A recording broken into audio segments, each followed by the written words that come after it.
ये कहानी है उन लोगों की जिन्हें भारत की मिट्टी में जन्म तो मिला, लेकिन जीने का अधिकार कभी नहीं दिया गया। यह कहानी है उन लोगों की जो सदियों तक दबे कुचले रहे, जिन्हें इतिहास में न तो वह जगह मिली जो वे हकदार थे और न ही उनके संघर्षों की गूंज दूर तक सुनाई दी। यह कहानी है उन पहले दलित विद्रोहियों की जिन्होंने अन्याय और शोषण के खिलाफ आवाज उठाई और आने वाली पीढ़ियों के लिए प्रेरणा बने। यह कहानी है उस समाज की जिसमें जाति का घूंघट इतना गहरा था कि इंसानी इज्जत भी उसमें खो गई थी। पर फिर एक दिन किसी ने अपनी आवाज उठाई, एक ऐसी आवाज जो पहले अकेले की थी, लेकिन धीरे धीरे वह आवाज एक आंदोलन बन गई। ये कहानी उन लोगों की है जो कभी भारत के मूल निवासी थे, लेकिन जिनका इतिहास पन्नों में कहीं गुम हो गया। ये कहानी है उन क्रांतिकारियों की जिन्होंने व्यवस्था के खिलाफ आवाज उठाई, जिनमें से कई का नाम इतिहास में बहुत कम लिखा गया, लेकिन उन्होंने सामाजिक बदलाव की नींव रखी। भारत का पहला दलित विद्रोही कौन था? ये सिर्फ एक सवाल नहीं है, बल्कि एक ऐसे सफर की शुरुआत है जिसमें हम समझेंगे कि भारतीय इतिहास के छिपे पन्नों में एक ऐसा सच है जो आज तक बहुत कम लोगों को पता है। आज हम आपको ले चलेंगे एक ऐसे सफर पर जो न केवल रोचक होगा बल्कि एक नई सोच का आगाज करेगा। तो चलिए शुरुआत करते हैं दलित आंदोलन की उस कहानी से जो इतिहास के एक नए पहलू को सामने लाएगी। 1800 के दशक में भारत जाति व्यवस्था में बंधा था। यह व्यवस्था इतनी कठोर थी कि दलित समाज को इंसान तक नहीं माना जाता था। उनके ऊपर हर दिन नई नई पाबंदियां लगाई जाती थीं।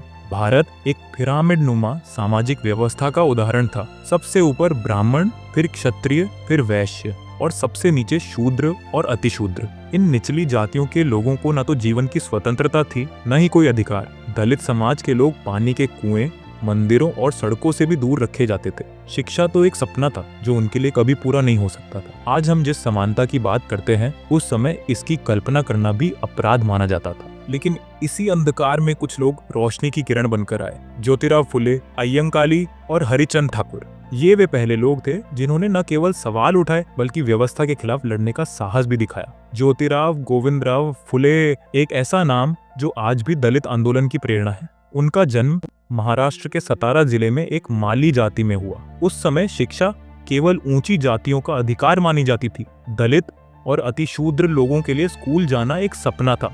शिक्षा पाने के बाद उन्होंने देखा कि ब्राह्मणवादी व्यवस्था ने समाज को कितनी बुरी तरह से विभाजित कर रखा है। लेकिन एक छोटी सी घटना ने ज्योतिराव की जिंदगी हमेशा के लिए बदल दी। एक दिन एक ब्राह्मण शादी में उन्होंने अपनी पहचान छिपाने की कोशिश की, लेकिन जैसे ही लोगों को उनकी जाति का पता चला, उन्हें वहां से अपमानित करके निकाल दिया गया। यह घटना उनके जीवन का एक महत्वपूर्ण मोड़ बन गई।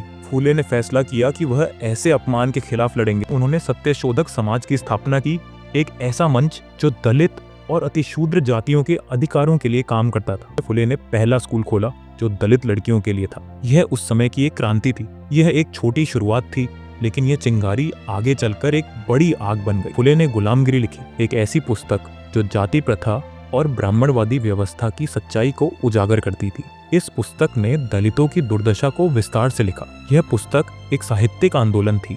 फुले ने कहा था, शिक्षा वो हथियार है जो एक नए समाज का निर्माण कर सकती है। फुले के प्रयासों का असर महाराष्ट्र तक सीमित नहीं रहा, बल्कि पूरे भारत में एक लहर बन गई। जब महाराष्ट्र में फुले अपना आंदोलन चला रहे थे, तब केरल में एक नए क्रांतिकारी की आवाज उठी। यह आवाज थी अय्यंकाली की। अय्यंकाली का जन्म त्रिवेंद्रम के पास हुआ था। उन्होंने देखा कि पुलैया जाति के लोग किस तरह अत्याचार सह रहे हैं। उन्होंने उनके अधिकारों के लिए लड़ाई शुरू की। उस समय केरल में दलितों को सड़क पर चलने तक की अनुमति नहीं थी। अय्यंकाली ने वैकोम सत्याग्रह शुरू किया। अय्यंकाली ने बैलगाड़ी पर बैठकर उस सड़क पर यात्रा की जो केवल ऊंची जातियों के लिए आरक्षित थी। यह प्रतीकात्मक विद्रोह केरल के दलित आंदोलन की शुरुआत बना। अय्यंकाली ने दलित बच्चों के लिए स्कूल खोलने की कोशिश की, लेकिन जातिवादियों ने स्कूल को जला दिया।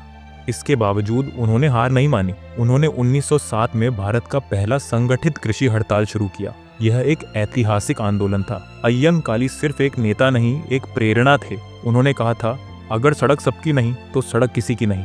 बंगाल में हरिचंद ठाकुर ने दलित समाज के लिए एक नई पहचान बनाई। उन्होंने मथुआ आंदोलन की शुरुआत की, जो बंगाल में एक बड़े सामाजिक बदलाव की नींव बना। हरिचंद ने स्त्री शिक्षा और समानता का प्रचार किया। मथुआ संप्रदाय आज भी बंगाल में एक प्रभावशाली सामाजिक आंदोलन है। हरिचंद ठाकुर ने कहा था, शिक्षा ही हमारी आजादी की कुंजी है। इन सभी आंदोलनों की विरासत को आगे बढ़ाया अंबेडकर ने। उन्होंने दलित अधिकारों की लड़ाई को एक राष्ट्रीय आंदोलन में बदल दिया। उनके प्रयासों से भारत के संविधान में समानता और स्वतंत्रता की गारंटी दी गई। फुले, अय्यंकाली और हरिचंद ठाकुर जैसे नेताओं ने एक ऐसी आग को जलाए रखा जो समानता की लड़ाई को आगे ले गई। ये एक सफर था संघर्ष का, एक सफर जो अभी भी पूरा नहीं हुआ। तो भारत का पहला दलित विद्रोही कौन था? ये एक व्यक्ति नहीं बल्कि एक विचार था, एक ऐसी लहर जो एक नए समाज का संकल्प लेकर आई। आज भी यह कहानी हमें एक मिसाल देती है कि हर आवाज एक बदलाव ला सकती है अगर हम उसे हिम्मत से उठाएं। मिलते हैं अगले वीडियो में एक नए विषय के साथ। तब तक के लिए सोचिए, समझिए और बदलाव का हिस्सा बनिए।